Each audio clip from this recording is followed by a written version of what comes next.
ನನ್ನೆಲ್ಲ ಕೇಳುಗ ಮಿತ್ರರಿಗೆ ನಮಸ್ಕಾರ. ಧರ್ಮಶ್ರೀಯ 12ನೇ ಅಧ್ಯಾಯಕ್ಕೆ ಎಲ್ಲರಿಗೂ ಸ್ವಾಗತ ಸುಸ್ವಾಗತ. ಪ್ರತಿದಿನ ನೀವೆಲ್ಲರೂ ಈ ನನ್ನ ಸಂಚಿಕೆಯನ್ನು ಕೇಳ್ತಾನೆ ಇದ್ದೀರಾ, ಆದರೆ ಯಾರೂ ಸಬ್ಸ್ಕ್ರೈಬ್ ಮಾಡ್ತಾ ಇಲ್ಲ. ಮರೆಯದೆ ಸಬ್ಸ್ಕ್ರೈಬ್ ಮಾಡಿ. ಈ ಕತೆ ತುಂಬ ಚೆನ್ನಾಗಿದೆ. ಯಾರು ಕೇಳದೇ ಇರೋರು ಮೊದಲಿನಿಂದ ಕಥೆಯನ್ನು ಕೇಳಿ ನಿಮ್ಮ ಅನಿಸಿಕೆ ಅಭಿಪ್ರಾಯಗಳನ್ನು ಹಂಚಿಕೊಳ್ಳಿ. ಬನ್ನಿ ಕಥೆನ ಶುರು ಮಾಡೋಣ. ಇಂದಿನ ಸಂಚಿಕೆಯಲ್ಲಿ ನನ್ನ ಮತ್ತು ಶಂಕರಣ್ಣನ ಮಾತು ಮುಗಿಸಿ ನಾನು ರೂಮಿಗೆ ಬಂದಿದ್ದೆ. ಅಲ್ಲಿಂದ ಮುಂದಕ್ಕೆ ಆ ವರ್ಷ ನನ್ನ ಶಾಲೆಯ ಓದು ಮುಗಿಯಿತು. ನಂಜುವಿನ SSLC ಪರೀಕ್ಷೆಯು ಮುಗಿದಿತ್ತು. ಬೇಸಿಗೆ ರಜದಲ್ಲಿ ಮೈಸೂರಿನಲ್ಲಿಯೇ ಇದ್ದು ಭಾರತೀಯ ಸಂಸ್ಕೃತಿಯ ವಿಷಯದಲ್ಲಿ ಇನ್ನೂ ಕೆಲವು ಪುಸ್ತಕಗಳನ್ನು ಓದಬೇಕೆಂಬುದು ನನ್ನ ಆಸೆಯಾಗಿತ್ತು. ಆದರೆ ತನ್ನೊಡನೆ ಅವನ ಊರಿನಲ್ಲಿ ರಜಾ ಕಳೆಯಬೇಕೆಂದು ನಂಜು ಬಲವಂತಪಡಿಸುತ್ತಿದ್ದ. ನನ್ನನ್ನು ಅವನ ಊರಿಗೆ ಕರೆದುಕೊಂಡು ಬರುವಂತೆ ಅವನ ತಂದೆಯು ಅವನಿಗೆ ಕಾಗದ ಬರೆದಿದ್ದರು. ಅಲ್ಲಿಯೇ ಏನಾದರೂ ಓದಬೇಕೆಂಬುದು ಕೆಲವು ಪುಸ್ತಕಗಳನ್ನು ಸಂಗಡ ತೆಗೆದುಕೊಂಡು ಹೊರಟೆ. ಶಂಕರ ಊರಿನಲ್ಲಿರಲಿಲ್ಲ. ನಾಗಪುರದಲ್ಲಿ ಅವನ ಸಂಘದ ಕ್ಯಾಂಪ್ ಇದ್ದಿತ್ತಂತೆ. 1 ವಾರ ಮೊದಲೇ ಅವನು ಹೋಗಿದ್ದ. ನಂಜುವಿನ ತಂದೆ ನರಸಿಂಹಯ್ಯ ಮೇಷ್ಟರು ಸ್ವಂತ ಊರು ಅರಸೀಕೆರೆಯ ತಾಲೂಕು ಬಿಳಲಕೆರೆ. 6 ಎಕರೆ ಹೊಲ ಮತ್ತು 30 ತೆಂಗಿನ ಮರಗಳಿವೆ. ಅವರ ನೌಕರಿಯ ಜೀವನದ ಬಹುಭಾಗ ಚಲುವರಾಯಪಟ್ಟಣದ ತಾಲೂಕಿನಲ್ಲಿ ಕಳೆದಿದೆ. ಈಗ 1 ತಿಂಗಳ ಹಿಂದೆ ಅವರ ಊರಿಗೆ ನ್ಯೂ ಟೈಪ್ ಮಿಡಲ್ ಸ್ಕೂಲ್ ಬಂದಿದೆ. ಅವರನ್ನು ಅದರ ಮುಖ್ಯೋಪಾಧ್ಯಾಯರನ್ನಾಗಿ ಹಾಕಿದ್ದಾರೆ. ಅನೇಕ ವರ್ಷಗಳ ನಂತರ ತಮ್ಮ ಊರಿಗೆ ಹಿಂತಿರುಗುತ್ತಿರುವುದು ಅವರಿಗೂ ಸಂತೋಷದ ವಿಷಯ. ಇದುವರೆಗೂ ವಾರ ಸಾಗುವಳಿಗೆ ಕೊಟ್ಟಿದ್ದ ಜಮೀನನ್ನು ಪ್ರತ್ಯಕ್ಷ ನಿಗಾ ನೋಡಿಕೊಂಡಿರುವುದು ಅನುಕೂಲವೂ ಆಗಿದೆ. 3 ವರ್ಷಗಳಲ್ಲಿ ಅವರು ಕೆಲಸದಿಂದ ವಿಶ್ರಾಂತಿ ಹೊಂದುತ್ತಾರೆ. ನಂಜು ಹಿರಿಯ ಮಗ. ಅವನಲ್ಲದೆ ಇನ್ನೂ 3 ಜನ ಚಿಕ್ಕ ಗಂಡು ಮಕ್ಕಳಿದ್ದಾರೆ. ಹೆಣ್ಣು ಮಕ್ಕಳಿಲ್ಲ. ಇನ್ನು 4 ವರ್ಷ ನಂಜುವನ್ನು ಕಾಲೇಜಿನಲ್ಲಿ ಓದಿಸಿ ಪದವೀಧರನನ್ನಾಗಿ ಮಾಡಬೇಕೆಂಬುದು ಅವರ ಸಂಕಲ್ಪ. ಎಲ್ಲವೂ ಸಂತೋಷದಿಂದ ನಡೆದಿರಬೇಕಾದ ಈ ಸಂದರ್ಭದಲ್ಲಿ 4 ವರ್ಷಗಳಿಂದ ಮೇಷ್ಟರಿಗೆ ಗೂರಲು ಕೆಮ್ಮು ಶುರುವಾಗಿದೆ. ಈಗ 1 ವರ್ಷದಲ್ಲಿ ವೈದ್ಯರು ಅಸ್ತಮ ಎಂದರಂತೆ. ಅರಸೀಕೆರೆಯ ಸರ್ಕಾರಿ ಆಸ್ಪತ್ರೆಯ ವೈದ್ಯರಿಂದ ಔಷಧಿ ತೆಗೆದುಕೊಳ್ಳುತ್ತಿದ್ದಾರೆ. ಆದರೆ ಕೊಂಚ ಚಳಿಯಲ್ಲಿಯೂ ಹೊರಕ್ಕೆ ಹೋಗುವಂತಿಲ್ಲ. ಆಹಾರ ಪಾನೀಯಗಳಲ್ಲಿಯೂ ಬಹು ಕಟ್ಟುನಿಟ್ಟಾದ ಪಥ್ಯ. ಹೊರಡುವಾಗ ನಿರುತ್ಸಾಹದಿಂದ ಹೊರಟರು. ನಂಜುವಿನ ಊರನ್ನು ಸೇರಿದ ಮೇಲೆ ನನ್ನ ಮನಸ್ಸಿಗೆ ಹರ್ಷವಾಯಿತು. ಅವನ ತಾಯಿ ನನ್ನ ಮೇಲೆ ವಾತ್ಸಲ್ಯವನ್ನೇ ಹರಿಸಿದ್ದರು. ನನ್ನ ತಾಯಿ ಮತ್ತು ಅವರು ಒಂದೇ ಊರಿನ ಹೆಣ್ಣು ಮಕ್ಕಳು, ಅಕ್ಕಪಕ್ಕದ ಮನೆಯವರಂತೆ. ಚಿಕ್ಕಂದಿನಿಂದ ಜೊತೆಯಲ್ಲಿ ಬೆಳೆದವರು. ಅವರು ನಮ್ಮೂರಿನಲ್ಲಿ ಇದ್ದಾಗಲೂ ನಮ್ಮಿಬ್ಬರದು ಅಕ್ಕಪಕ್ಕದ ಮನೆ. ಅವರ ಆತ್ಮೀಯ ಸ್ನೇಹಿತೆಯ ಏಕಮಾತ್ರ ಪುತ್ರ ನಾನು. ನನ್ನನ್ನು ಕಂಡು ಅವರಿಗೆ ತಮ್ಮ ಸ್ನೇಹಿತೆಯನ್ನು ಕಂಡಷ್ಟೇ ಸಂತೋಷವಾಯಿತು. ನನ್ನನ್ನು ಸೇನಾಧಿಪತಿ ಸತ್ಯಣ್ಣ ಎಂದು ಕರೆದರು. ನನ್ನ ಬಾಲ್ಯದ ದಿನಗಳೆಲ್ಲ ಜ್ಞಾಪಿಸಿದರು. ನೀನು ಮೊದಲಿನಿಂದಲೂ ತುಂಟನಪ್ಪ. ನಮ್ಮ ಮನೆ ಇವರ ಕೈಲಿ ಸ್ಕೂಲಿನಿಂದ ನೀನೇನು ಕಡಿಮೆ ಏಟು ತಿಂದಿರಲಿಲ್ಲ. ಈಗ ಆ ತುಂಟತನ ಬಿಟ್ಟಿದ್ದೀಯಾ ತಾನೇ? ತಲೆ ತಾಕಿ ಬುದ್ಧಿ ಬಂದಿದೆ ಎಂದು ತಮ್ಮ ಬಾಲ್ಯ ಸ್ನೇಹಿತೆಯನ್ನು ನೆನೆಸಿಕೊಂಡು, ನೀನು ಸ್ಕೂಲಿಗೆ ಫಸ್ಟು ಅಂತ ನಂಜು ಹೇಳಿದ. ಡಿಬೇಟ್ ಮಾಡೋದ್ರಲ್ಲಿ ನಿನಗೆ 5-6 ಬೆಳ್ಳಿ ಬಟ್ಟಲು ಬಂದಿದೆಯಂತೆ. ನಿಮ್ಮಮ್ಮ ಇದ್ದರೆ ನೋಡಿ ಎಷ್ಟು ಸಂತೋಷ ಪಡ್ತಾ ಇದ್ದಾಳೋ. ಇದ್ದು ಕಣ್ತುಂಬ ನೋಡೋಕ್ಕೆ ಅವಳಿಗೆ ಅದೃಷ್ಟವಿಲ್ಲವೋ ಅಥವಾ ಇಟ್ಟುಕೊಂಡಿರೋಕ್ಕೆ ನಿನಗೆ ಅದೃಷ್ಟವಿಲ್ಲವೋ ಎಂದು 2-3 ಸಲ ಅತ್ತರು. ಆಮೇಲೆ ಅವರು ಆಡಿನ ಮೊಲೆ ಹಾಗೆ ನೀನು ನಿನ್ನ ತಂಗಿ ಇಬ್ಬರೇ ಇರೋದು. ಈಗ ಅವಳು ಅಜ್ಜಿ ಜೊತೆ ಇದ್ದಾಳಂತೆ. ಅವಳಿಗೂ ಆಗಲೇ 12-13 ವರ್ಷ ಆಗಿರಬಹುದು. ನಮ್ಮ ನಂಜುವಿಗಿಂತ ನೀನು 1 ವರ್ಷ ಚಿಕ್ಕವನು. ನಮ್ಮ ಸೀತಾರಾಮು ವಯಸ್ಸು ನಿನ್ನ ತಂಗಿಗೆ ಈಗ 13 ವರ್ಷ. ಹೆಸರೇನು? ಶಕುಂತಲಾ ಅಂತ ಅಲ್ವೇ ಎಂದು ಕೇಳಿದರು. ನಾನು ಹ್ಞೂ ಎಂದೆ. ಇರೋಳು ಒಬ್ಬ ತಂಗಿ. ನಿಮ್ಮ ತಂದೆ ವಿಷಯ ಬಿಡು. ಇದ್ದರೂ ಒಂದೇ, ಇಲ್ಲದಿದ್ದರೂ ಒಂದೇ. ನೀನೇ ಅವಳನ್ನು ಒಂದು ಗೂಡು ಸೇರಿಸಬೇಕು ಎಂದರು. ನನಗೆ ಎಣ್ಣೆ ನೀರು ಹಾಕಿದರು. ಸ್ವಂತ ಮಗನಂತೆ ಪ್ರೀತಿಯಿಂದ ಆದರಿಸಿದರು. ಆ ಊರಿನಲ್ಲಿ ನಾನು 1 ತಿಂಗಳು ಇದ್ದೆ. ಊರಿನ ಕೆರೆಯಲ್ಲಿ ದಿನವೂ ಈಜುತ್ತಿದ್ದೆ. ನಂಜುವಿಗೂ ಈಜಲು ಬರುತ್ತಿದ್ದರೂ ನನ್ನಷ್ಟು ದೂರ ಹೋಗಲು ಅವನಿಗೆ ಭಯ. ಏನಾದರೂ ಒಂದು ವಿಷಯ ಹಿಡಿದು ಇಬ್ಬರೂ ಹರಟೆ ಹೊಡೆಯುತ್ತಿದ್ದೆವು. ನಮ್ಮ ಬಾಲ್ಯದ ದಿನಗಳನ್ನು ಜ್ಞಾಪಿಸಿಕೊಳ್ಳುತ್ತಿದ್ದೆವು. ಬೇಸಿಗೆ ರಜದಲ್ಲಿಯೂ ಮೈಸೂರಿನ ಅನಾಥಾಲಯವನ್ನು ನಿಲ್ಲಿಸುವುದಿಲ್ಲ. ಮೈಸೂರಿಗೆ ಹೋದರೂ ನನಗೆ ಊಟಕ್ಕೆ ತೊಂದರೆ ಇರಲಿಲ್ಲ. ಅಲ್ಲದೆ ನಾನು ಪಾಠ ಹೇಳುತ್ತಿದ್ದ ಮಕ್ಕಳಿಗೆ ಲೋಯರ್ ಸೆಕೆಂಡರಿ ಪರೀಕ್ಷೆಯಲ್ಲಿ ತರಗಡೆ ಯಾವುದರಲ್ಲಿ ಸಂಶಯವಿರಲಿಲ್ಲ. ಮುಂದಿನ ತರಗತಿಗಳಲ್ಲಿಯೂ ನಾನೇ ಹೇಳಬೇಕೆಂದು ಅವರ ತಂದೆಯವರ ಆಗ್ರಹವಾಗಿತ್ತು.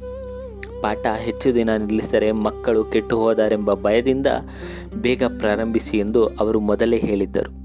1 ತಿಂಗಳಿನ ನಂತರ ನಾನು ಅಲ್ಲಿಂದ ಮೈಸೂರಿಗೆ ಹೊರಟು ಬಂದೆ. ನಂಜು ಮಾತ್ರ ರಜದ ಪೂರ್ತಿ ಊರಿನಲ್ಲಿ ಉಳಿದ. ಮೈಸೂರಿಗೆ ಬಂದ ಮೇಲೆ ಮಾಡಲು ಬೇರೆ ಯಾವ ಕೆಲಸವೂ ಇರಲಿಲ್ಲ. ಸ್ಕೂಲು ಪ್ರಾರಂಭವಾಗಲು ಇನ್ನೂ ಕಾಲವಿತ್ತು. ಶಂಕರ ನಾಗಾಪುರದಿಂದ ಹಿಂತಿರುಗಿದ್ದ. ಆದರೆ ಸಂಘದ ಯಾವುದೋ ಕೆಲಸಕ್ಕಾಗಿ ಮಂಗಳೂರಿಗೆ ಹೋಗಿದ್ದ. ಅವನು ಬರುವುದು ಇನ್ನೂ 1 ವಾರವೆಂದು ಸಂಘದ ಕಾರ್ಯಾಲಯದ ಇತರ ವಿದ್ಯಾರ್ಥಿಗಳು ಹೇಳಿದ್ದರು. ಅಲ್ಲಿಯ ಪುಸ್ತಕ ಭಂಡಾರದಲ್ಲಿ ನನಗೆ ಬೇಕಾದ ಕೆಲವು ಪುಸ್ತಕಗಳನ್ನು ತೆಗೆದುಕೊಂಡು ಬಂದು ಓದಲು ಪ್ರಾರಂಭಿಸಿದೆ. ಒಂದು ಸಂಜೆ 7 ಗಂಟೆಯ ಸಮಯ. ಪಾಠ ಮುಗಿಸಿ ನನ್ನ ಕೊಠಡಿಗೆ ಹಿಂದಿರುಗುತ್ತಿದ್ದೆ. ದಾರಿಯಲ್ಲಿ ರಾಮಣ್ಣ ಸಿಕ್ಕಿದರು. ಪರಿಚಯವಾದ ಮೇಲೆ ನಾನು 4-5 ದಿನ ಅವರ ಮನೆಗೆ ಹೋಗಿದ್ದುದರಿಂದ ನನಗೂ ಅವರಿಗೂ ಹೆಚ್ಚು ಪರಿಚಯ ಬೆಳೆದಿತ್ತು. ಆ ದಿನ ಅವರು ಬಹಳ ಗಡಿಬಿಡಿಯಿಂದ ಹೋಗುತ್ತಿದ್ದರು. ಸಂಗಡ 7-8 ಜನ ಅಷ್ಟೇ ಗಡಿಬಿಡಿಯಿಂದ ನಡೆಯುತ್ತಿದ್ದರು. ನಾನೇ ಅವರನ್ನು ಹೆಸರು ಹಿಡಿದು ಕೂಗಿದೆ. ನನ್ನನ್ನು ಕಂಡು ಅವರು ಅಲ್ಲಿಯೇ ನಿಂತು, ನೀನು ಸಿಕ್ಕಿದ್ದು ಒಳ್ಳೆಯದಾಯಿತು, ಬನ್ನಿ ಎಂದು ತಮ್ಮ ಸಂಗಡಿಗರ ಕಡೆ ತಿರುಗಿ ಹೇಳಿದರು. ನೀವು ಬೇಗ ಹೋಗಿ ಸಿದ್ದಪ್ಪ, ತಕ್ಷಣ ಹೋಗಿ ಶೆಟ್ಟರಿಗೆ ಹೇಳಿ 1 ಸೈಕಲ್ ತಗೊಂಡು ಹೋಗಿ. ಬಸವೇಗೌಡ, ನೀನು ಹಾಸ್ಟೆಲ್ಲಿಗೆ ಹೋಗಿ ಕೆಂಗಯ್ಯ, ಮಲ್ಲಣ್ಣ, ಶಾಂತಪ್ಪನವರನ್ನು ಎಲ್ಲರಿಗೂ ಹೇಳು. ನೋಡಿ, ಎಲ್ಲ ಸರಿಯಾಗಿ 7:15 ಗಂಟೆಗೆ ಒಳಗೆ ಅಲ್ಲಿರಬೇಕು. ಅವರ ಜೊತೆಯಲ್ಲಿದ್ದ ಒಬ್ಬೊಬ್ಬರನ್ನು ಒಂದೊಂದು ಕಡೆಗೆ ಹೋದರು. ಅವರ ಕಾರ್ಯಕ್ರಮವೇನೆಂಬುದು ನನಗೆ ತಿಳಿದಿರಲಿಲ್ಲ. ಅದೇನೆಂದು ನಾನು ಕೇಳಿದ ಮೇಲೆ, ರಾಮಶಾಸ್ತ್ರಿ ರಸ್ತೆಯಲ್ಲಿ ಒಂದು ಮನೆ ಇದೆ. ಅಲ್ಲಿ ಅಮೆರಿಕ ದೇಶದ ಒಬ್ಬ ಕ್ರಿಶ್ಚಿಯನ್ ಮಿಷನರಿ 2 ದಿನದಿಂದ ಪ್ರಚಾರ ಮಾಡ್ತಿದ್ದಾನಂತೆ. ಯಾರಿಗಾದರೂ ಏನಾದರೂ ಕಾಯಿಲೆ ಆಗಿದ್ದರೆ ತನ್ನ ದೇವರ ಹೆಸರು ಹೇಳಿ ಈ ರೋಗಿಯನ್ನು ಮುಟ್ಟಿದರೆ ಅವರ ಕಾಯಿಲೆ ಅಲ್ಲೇ ಗುಣವಾಗುತ್ತದೆ. ನಮ್ಮ ದೇವರ ಮುಂದೆ ಪ್ರಪಂಚದ ಇತರ ಎಲ್ಲ ದೇವರು ನಾಲಾಯಕ್. ನಿಮ್ಮಲ್ಲಿ ಯಾರಿಗೆ ಮುಕ್ತಿ ಬೇಕಾಗಿದ್ದರೂ ನಾನು ಹೇಳಿದ ಹಾಗೆ ಕ್ರಿಶ್ಚಿಯನ್ ಜಾತಿಗೆ ಸೇರಿಕೊಳ್ಳಿ.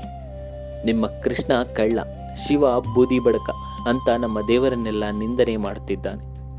ಅವರ ಮನೆಯಲ್ಲಿ ಯಾರಿಗಾದರೂ ಕಾಯಿಲೆಯಾದರೆ ದುಡ್ಡೇ ಖರ್ಚೆ ಮಾಡದೆ ಯೇಸು ಕ್ರಿಸ್ತ ಔಷಧಿ ಕೊಡ್ತಾನಂತೆ.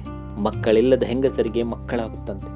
ಅವನ ಮಾತು ಕೇಳಿ ನಿನ್ನೆ ಒಬ್ಬ ಅವರ ಜಾತಿಗೆ ಸೇರಿಕೊಂಡಿದ್ದಾನಂತೆ. ನಡೀರಿ, ಇವತ್ತು ನಾವು ಹೋಗಿ ಗಲಾಟೆ ಮಾಡಿ ಅವರನ್ನು ಓಡಿಸಬೇಕು ಎಂದರು.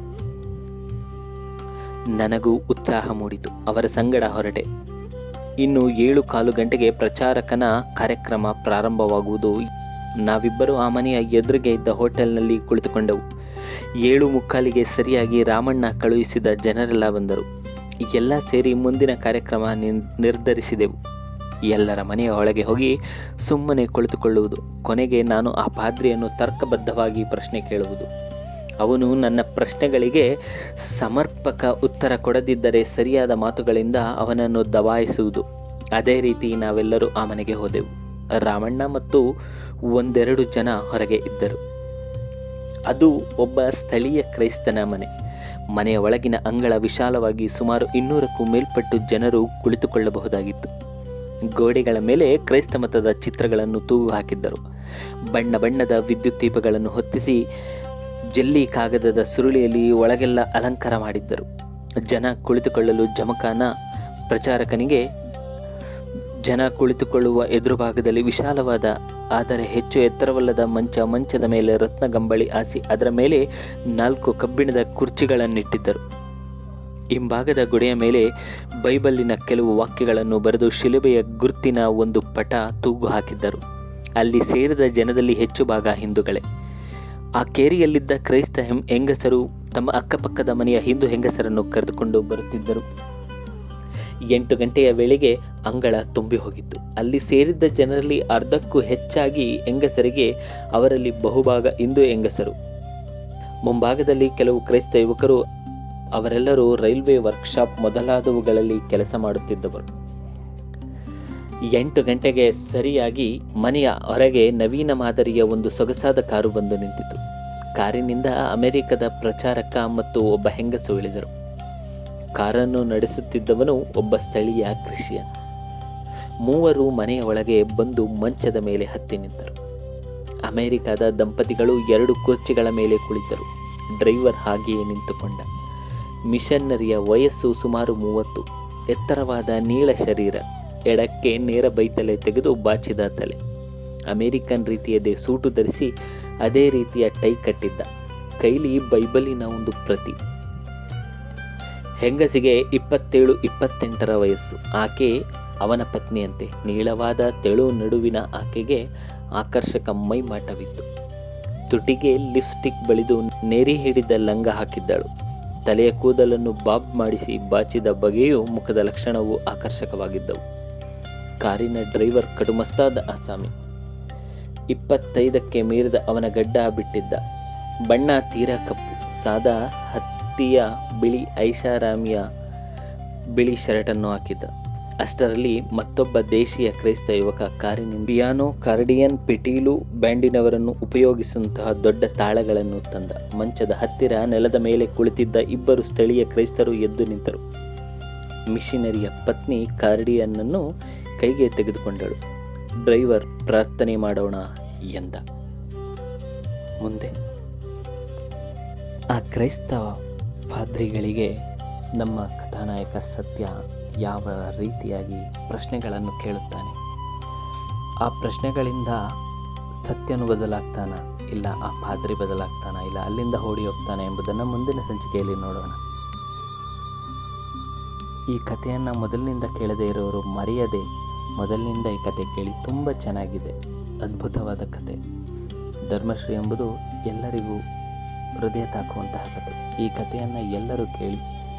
ಮುಂದಿನ ಸಂಚಿಕೆಯಲ್ಲಿ ಮತ್ತೆ ಸಿಗೋಣ.